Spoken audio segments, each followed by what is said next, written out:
আলিফ লাম কুকুর থাম, আলিফ লাম কুকুর থাম। পাগল কি বলছে? এই তোমরা কি করছো? পড়ো।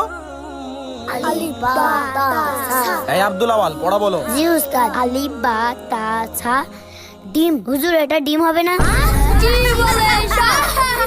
এই তোমরা চুপ করো না। আব্দুল আওয়াল এটা জিম হবে। হুজুর আমি মুখস্থ করি তাও ভুলে যাই, আমি কি করব? আব্দুল আওয়াল তুমি এই কাগজটা রাখো আর এই কাগজের লেখাগুলো পড়ে মুখস্থ করে আসবে। জি উস্তাদ। ঠিক আছে, আজকে তোমাদের ছুটি। আলিফ বা তা সা জিম হা খ দাল। এই আব্দুল আওয়াল তুমি আজকে আগে পড়া বলবে। জি উস্তাদ। আলিফ বা তা সা জিম। এটা কিভাবে সম্ভব?